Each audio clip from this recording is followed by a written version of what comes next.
Protests roar as confusion reigns over President Trump's immigration policy to keep Muslims out of the country.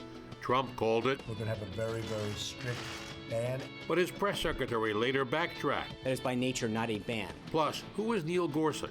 And is he the right choice for the Supreme Court? This is the Emmy Award-winning 11 News Close-Up with your host, Marvin Scott. Good morning. Ban or no ban? President Trump says his executive order temporarily barring immigration from 7 Muslim nations is designed, in his words, quote, to keep bad people from entering the U.S., end quote. His order created an instant firestorm of protest all across the nation and an uproar from many in Congress who claim the order is unconstitutional and simply goes against the very ideals of our democracy. It's been a while. It's been a long time. Too long. The White House is still trying to clean up the mess and clear up the confusion from its executive order on immigration.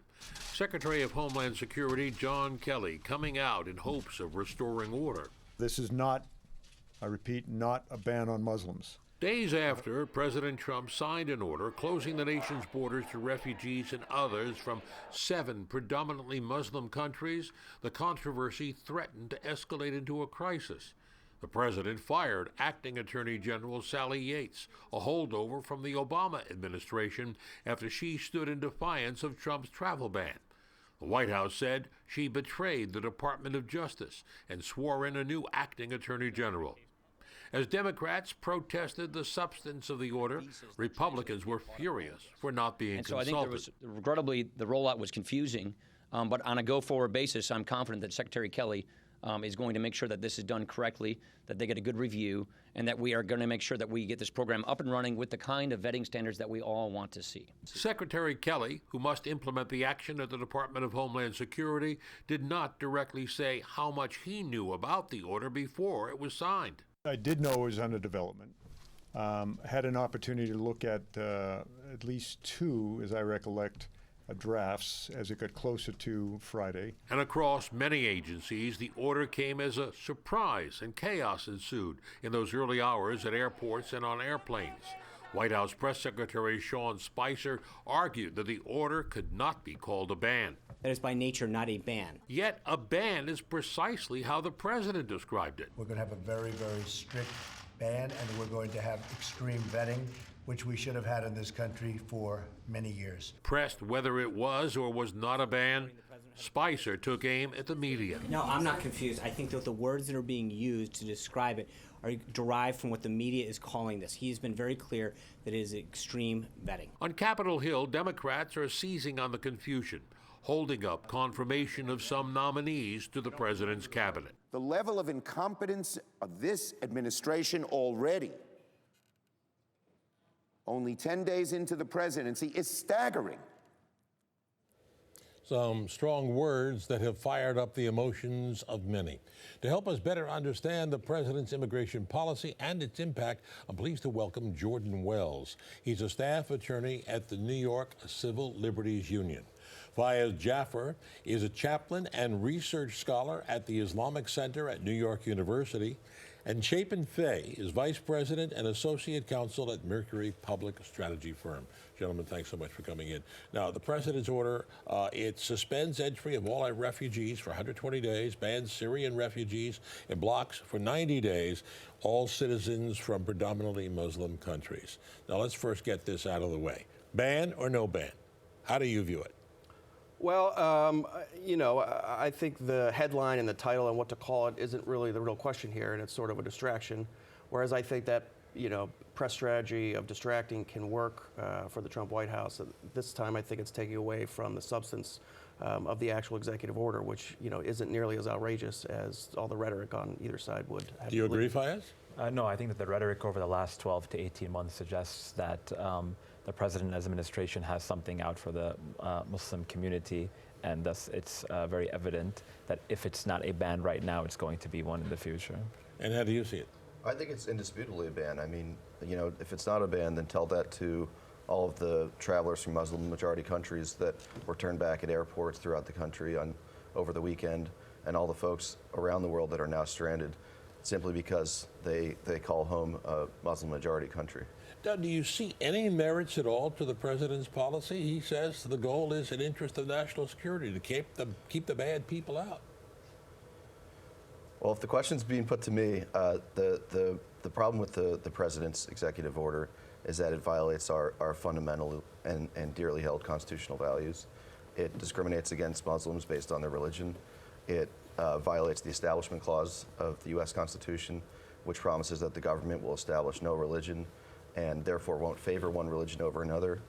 And it violates the United States' international obligations to welcome refugees. Chapin? Well, listen, President Trump has a business background, which we haven't seen in a while. And when new management comes in, the first thing they usually do, it's usually because there's been, things aren't going well. First thing they do is order a review from top to bottom of policies and procedures. And that's all this is. It's a temporary measure that allows the president, as a national security team, to review whether the processes are working. And after 90 days, one of the provisions is lifted. After 120 days, another provision is lifted. And in the case of the Syrian refugees, once the president is comfortable that we have the proper processes in place, that could be lifted as well. So this is just a temporary measure, and I find it hard to argue that all government programs shouldn't be reviewed in this way. Temporary. Now, the president said this is something that should have been done a long time ago. He says his goal here is to tighten the regulations and have extreme, this is his words, extreme vetting process. Isn't there some merit in that? I don't think there's any evidence to suggest that any of these things work. For instance, we saw, and I'm not from a legal background, but post 9/11, the NSEERS institution, which vetted, I believe 83,000 people, and not one of them were deemed terrorists.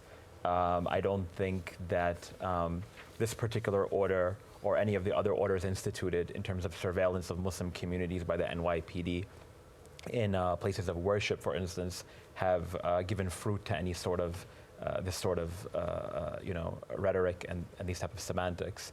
So unless we see something and there's evidence to support why a policy like this would have been instituted, there's no merit for it.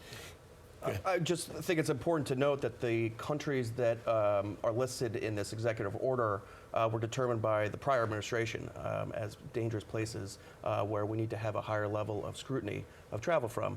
So it's not like President Trump is just willy-nilly picking countries he feels he wants to put on some list. But isn't it unusual? He picked 7 countries, yet there are some he did not select. United Arab Emirates, he had Saudi Arabia. 17 of the 19 hijackers on 9/11 came from Saudi Arabia. Do you find that? Yeah, I think that should be reviewed as well. I think the relationship that America has with all these countries need to look at, and if we need to change the list, I think that is something that absolutely should be looked at and is a valid criticism of the executive order. Is this unprecedented? Isn't this different? There a difference between this and what President Obama did back in 2011 when he banned refugees from coming in from, I believe, from Iraq? Well, it's an important question, and I think it's important clarification to make, because what President Obama did in 2011 was simply to impose for a specific narrow set of Iraqi refugees a more careful vetting system that slowed down the process for processing those refugee applications. But it was not anything near a ban, even as to those people, setting aside everyone else from these 7 countries. The other part of your question is this unprecedented? And I think that goes to the question of, has a court ever upheld an immigration rule that is based on discriminating on the basis of religion? And we have never seen that in our nation's history. And so for that reason, it's also unprecedented. Okay, we're going to take a break at this point. Come back. I want to find out. I know the Civil Liberties Union has already taken some legal action. And what is the impact of those undocumented who are living in the sanctuary cities like here in New York City? We'll explore that and more when Pix 11 News Close-Up continues. Stay with us.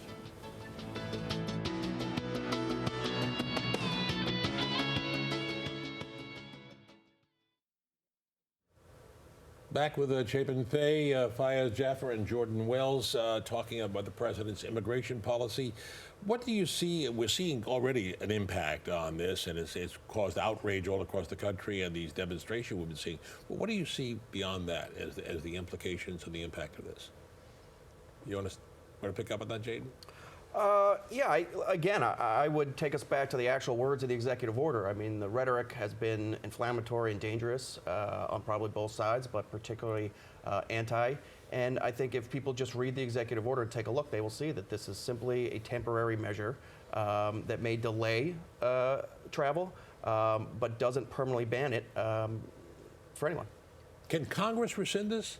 This is an executive order done unilaterally by the president without even advising his other agencies. Homeland Security had no idea of it. Justice Department didn't even seek the legal advice from his other agencies. Can it be rescinded? Would you know that? Well, I mean, the president can rescind it, sure, or roll it back, which I don't think he will do either of those things. I think Congress can legislate around it, and again, I don't think, other than sort of being caught flat-footed, I don't think there's a desire in the majorities in either house to do so. Yeah, I think your question goes to a question that plays across a number of executive orders by President Trump, which is, he purports to do things that would require congressional authorization. He does things that are in excess of constitutional authority. So it's been a very strange first couple of weeks for this administration because we see constitutional problems on a variety of fronts. And a lot of people are looking at one another, but whether inside or outside of government, wondering how will we come back to having a constitutional government in this country? Now, the Civil Liberties Union has already filed a legal action, has not?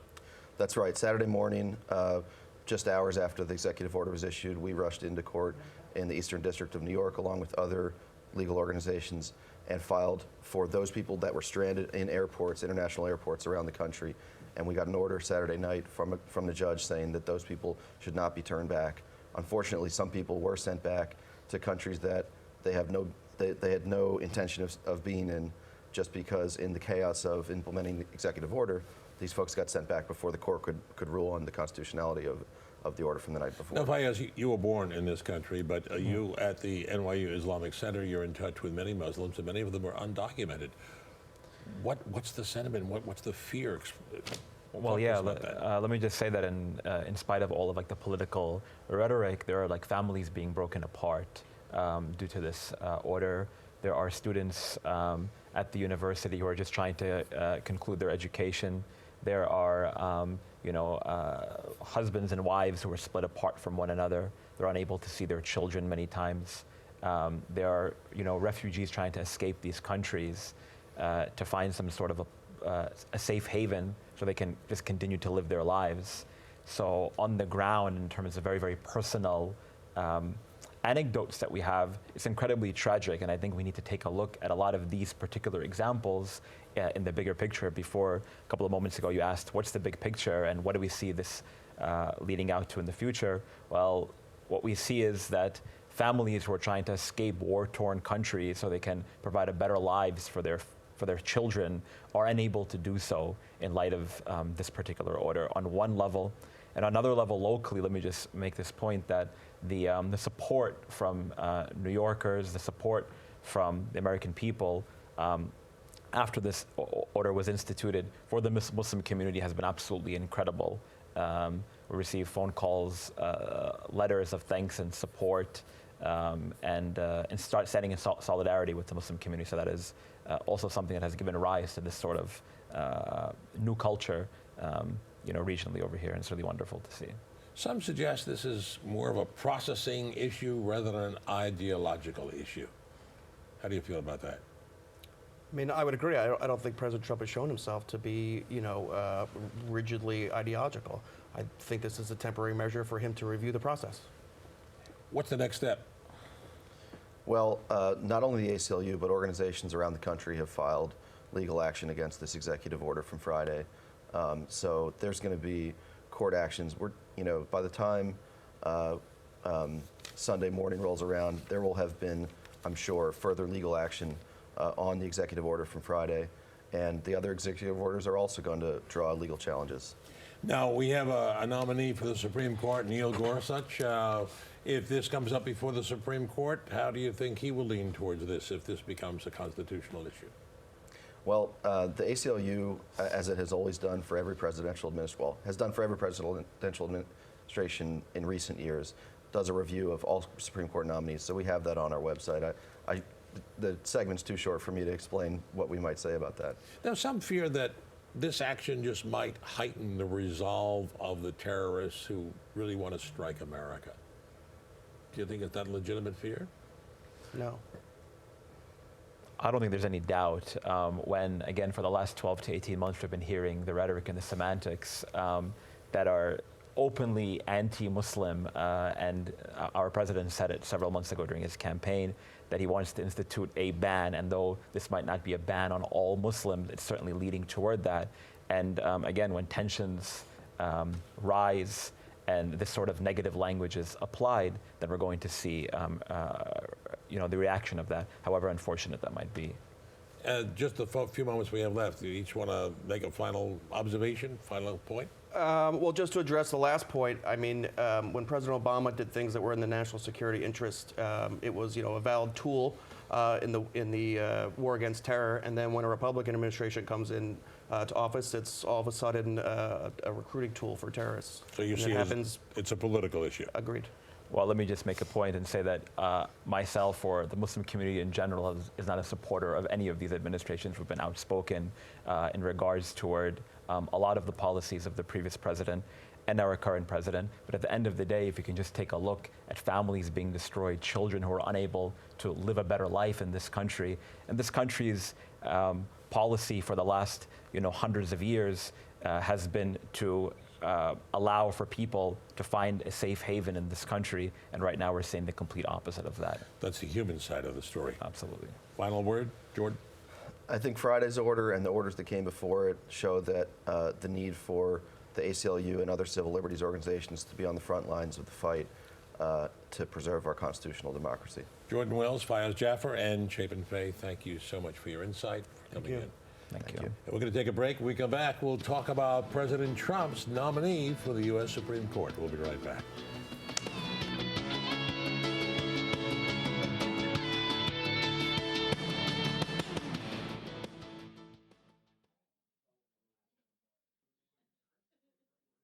It was the most anticipated announcement of the new Trump presidency, his choice to fill a vacancy on the Supreme Court. His choice was federal judge Neil Gorsuch, a conservative in the mold of justice he is nominated to succeed, Antonin Scalia, who died a year ago. The nomination is expected to touch off a brutal partisan showdown with Democrats who are vowing to fight it. I'm pleased to be joined now by Professor James Sample. He's from the Maurice A. Dean School of Law at Hofstra University, and so good to have you in. And were you surprised by President Trump's choice? I think he signaled that certainly Judge Gorsuch was one of the choices he was seriously considering. And in normal times, I think Judge Gorsuch's confirmation would be a slam dunk. He is an impeccably credentialed jurist.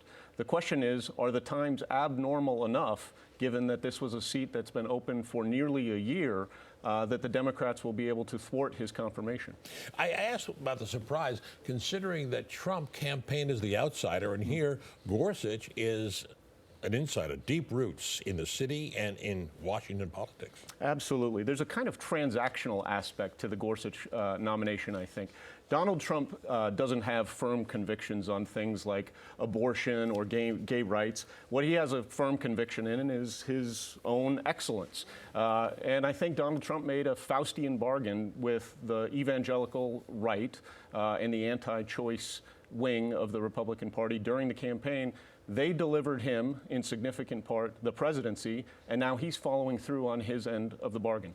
Now, I know the left was hoping, against all hope, that there would be a more moderate selection, more in the likes of Merrick Garland, who President Obama had appointed and nominated, but the Republican-controlled Congress let it ride for 10 months.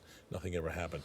But how does this change the balance of power in the Supreme Court? Well, what happened with Judge Garland is and was unprecedented in every respect. The Republicans didn't even accord Judge Garland the courtesy of a hearing before the Senate Judiciary Committee, much less an up or down vote in the United States Senate. That was an issue during the campaign. The voters certainly made their selection in November, and now one of the realities of modern politics and of all politics is that elections have consequences. Democrats could hope for a Judge Garland-like nominee, but in many respects, I think Neil Gorsuch, as you intimated earlier, is unlike Donald Trump in many respects. He's a very cautious, very careful, very studious, scholarly jurist who in normal times would be the kind of a nominee that you would expect from even a Marco Rubio or a Ted Cruz had they garnered the presidency. Now he'd be the 113th Justice of the Supreme Court. And what he does, he returns the majority of justices who have been appointed by Republican presidents. And this could have a serious impact and spell some trouble for those on the left. Without a doubt. I think the consequences of Judge Gorsuch's confirmation, assuming that he is confirmed, and I believe he ultimately will be confirmed, will last for decades.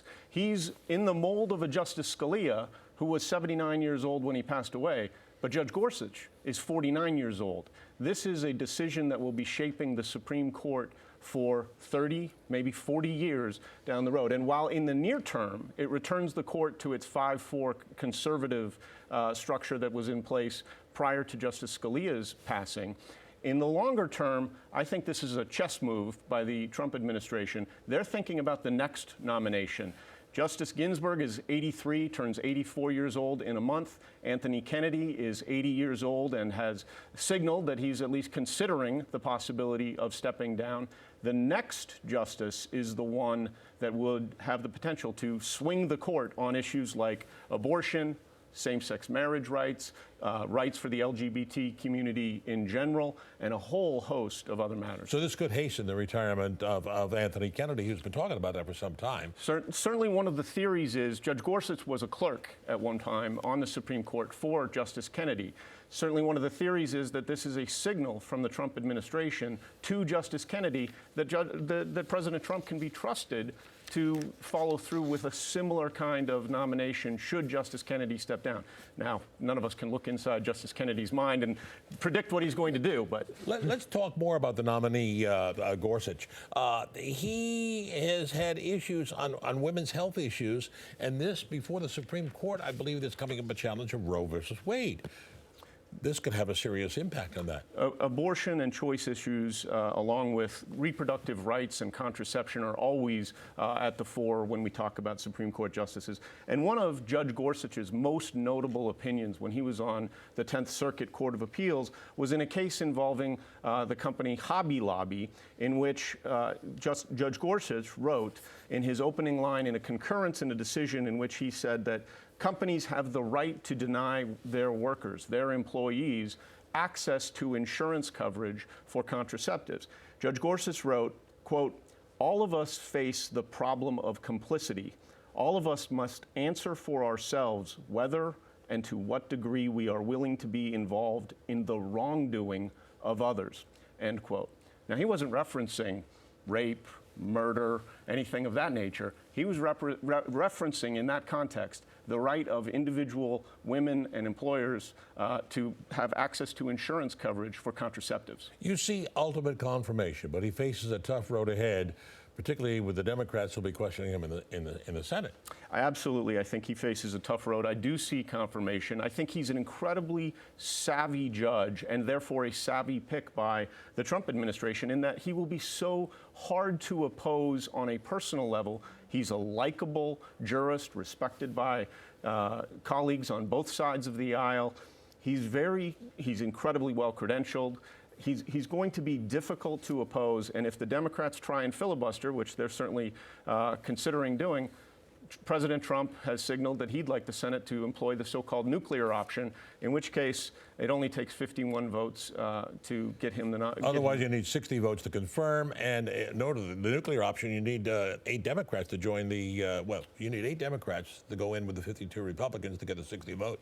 Well, so Mitch McConnell can change the filibuster rules. The Republicans can change the filibuster rules without having a full 60 votes of support. The problem is if the Democrats play hardball and try and filibuster on the Gorsuch nomination, then when that next justice comes around, that next confirmation process, they will have already used up their ammunition. Professor James Sample, thank you very much for joining us and for your insight. We'll see what happens ahead. That'll do it for our program for this week. You have any questions, comments, or want to see the program again, log on to our website, pix11.com/newscloseup. I'm Marvin Scott. Thanks for joining us. Enjoy the rest of your Sunday, everyone.